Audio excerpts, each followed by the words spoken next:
Hey gang, it's Sean from the Commander's Brew.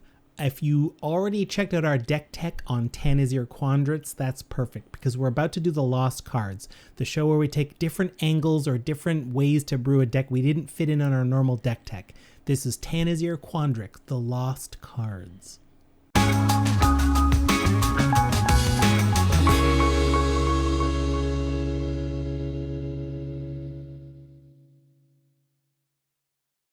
Hey everyone, welcome back. It's the Lost Cards for Tanazir Quandrix.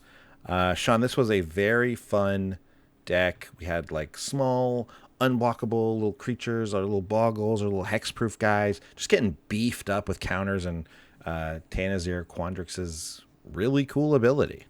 Yeah. Just to reiterate, if you didn't already watch that episode, check it out. We go deep on that brew. But let's talk about some other brews, some other ways to brew Tanazir. I didn't go this route, but I think the most obvious route is to just drop the whole Enchantress theme we went with and just do more of an Edric Spymaster of Trest feel type of deck, more purely unblockable creatures, and you just make the deck way leaner and put on hexproof instants or sorceries like Snakeskin Veil. It's a single green to give something hexproof. You also get a counter, which is great for Tanazir. And just kind of Voltron the team that way. Like just go super aggro. Those new card slots can probably be counter spells in case people try to destroy you or like Wrath the Board or something like that. Just go all in on that plan. All your card slots for that plan. I think that's definitely kind of the most straightforward top-down way to go with this deck. This is an interesting one. And if you wanted to get mean with this deck, which you certainly could, it's tough to make these work though, you know, but it's you can go with some kind of, you can go with a little infect. Right. Dare I say it. Blighted Agent is a nice little boggle. Unblockable 1/1. I mean, it doesn't have hexproof, but it's got infect and it's unblockable. That's pretty sweet. One to move for that guy. Grafted Exoskeleton. Grafted Exoskeleton is just good in almost any deck where you're expecting to hit with large creatures, truly.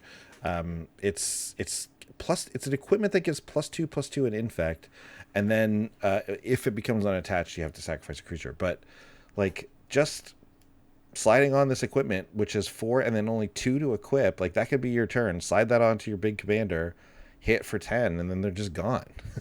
Yeah, or you know, and because Tanazir makes all the assistant attackers so huge, take one of your unblockables, make it a 10/10, that's game, right? Yeah. Like you've got, like, it's one opponent down. Secret Infect. I just wish we had access to black. I love that single black instant that gives a creature +1/+1 an infect out of nowhere. Yeah. That's the true Secret Infect. That's true. I love that one. Is so secret you can make it so that it's not even your creature that deals the infect damage. Oh, I love it. You can make like an opponent's big creature do it. That's crazy. Yeah. I mean, when we were hanging out in the Discord brewing this one, we were kind of leaning on a little Secret Infect is definitely one angle that we were, some of us in there were very, very happy. Oh, really? That's great. Yeah. Ooh, another cool angle is like, you know, when you're thinking about unblockable things and stuff like that, look at Master of the Pearl Trident, right? It's blue, 2/2 merfolk. Other merfolk you control get +1/+1 and have Island Walk.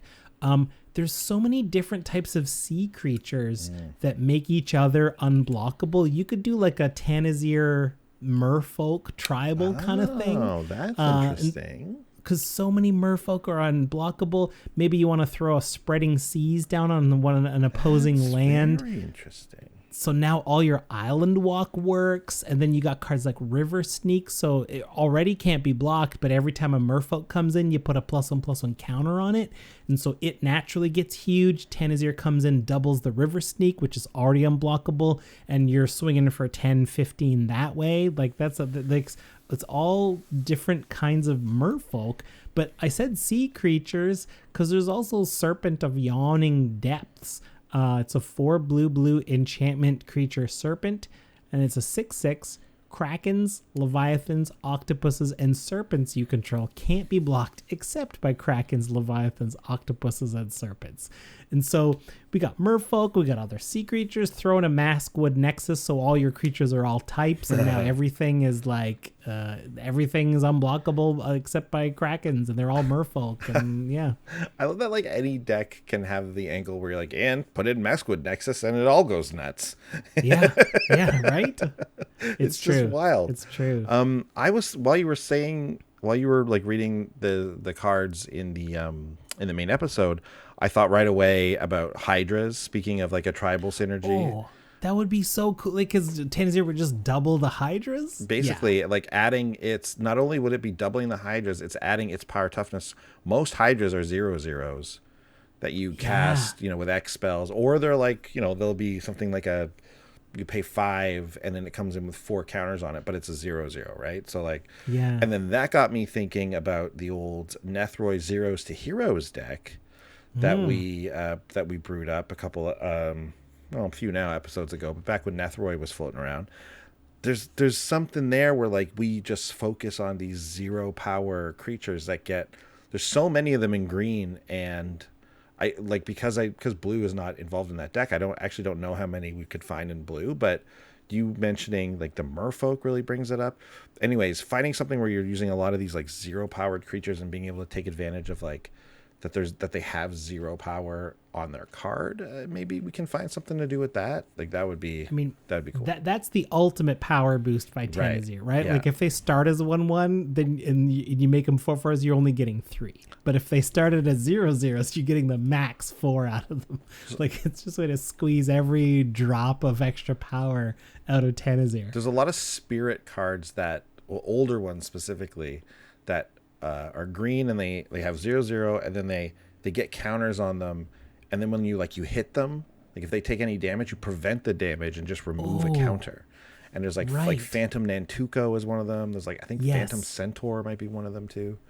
There's a ton of those. There's plenty of green ones too. Yeah, so those are interesting too. That's something to look and at. What about you mentioned Hydras? I can't remember the name of it. It's the Hydra that doubles the counters whenever you attack with it. It's a pricey card. Colonial Hydra with Tanazir, so Tanazir doubles it, Colonian doubles it again. Let's throw in a Deep Glow Skate and double it another time.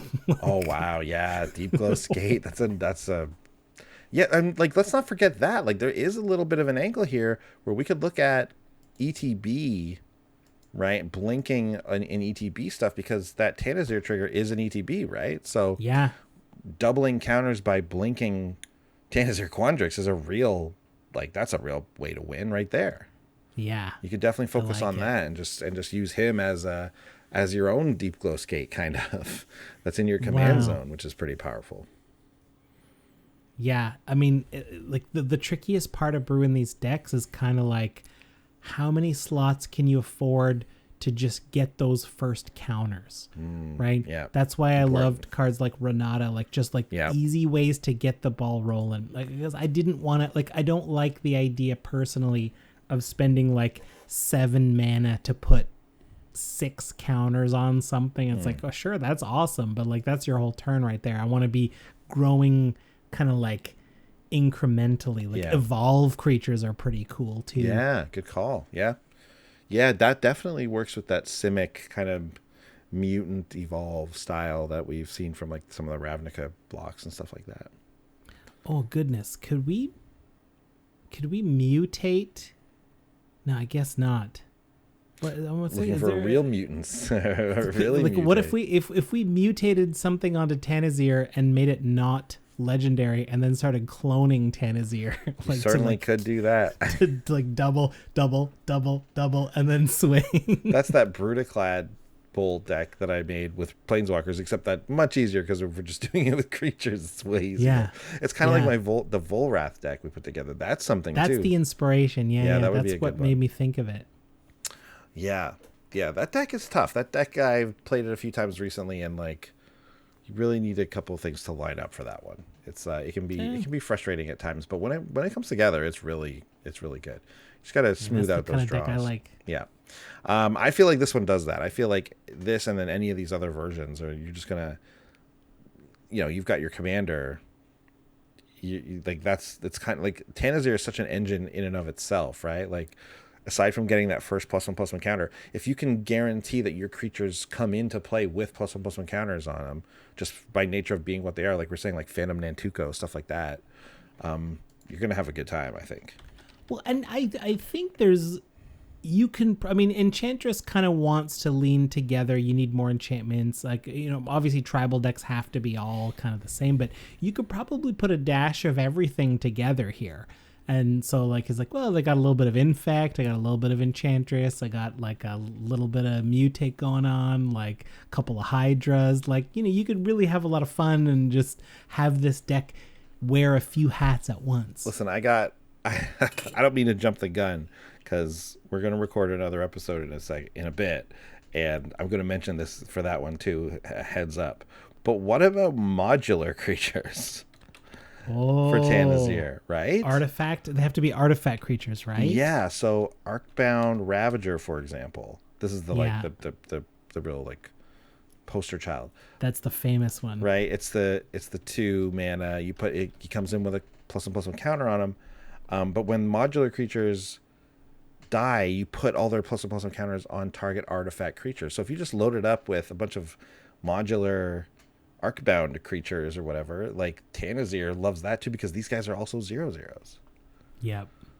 Very cool. This is a mechanic I'd like to see come back. I'd like to see them make a few new Arcbound. They're all called Arcbound something, the modular creatures. But I would like to see some more modular creatures come back into play. I think that would be, we could use a fresh injection of a couple fun new artifact. Fresh creatures. injection. Yeah, it would have been cool to get some in Lorehold, because so many of those commanders work so well with that that mechanic. Anyways, lot of different angles here on this very fun commander, very cool deck, cool strategy. Check out the original. Check out the original deck, right? Tanazir. Tanazir Quandrix. The Enchantress Brew, but also let us know if you've got another angle we didn't think of that you're excited to do with Tanazir. That's a cool. That's what Lost Cards is all about. Definitely. All right. Well, next week we'll be back with a brand new deck tech. So come check us out then. Otherwise, we'll see you later. Bye. Bye. Thanks for watching. If you love what we're doing, consider supporting the show by going to patreon.com/commandersbrew. And if you want to get any of the cards from our deck list, go to our TCG Player affiliate link below. That helps us out too. And for a free way to help us out, consider sharing the show with some friends. Like and subscribe, add a comment or two. See you later. Bye.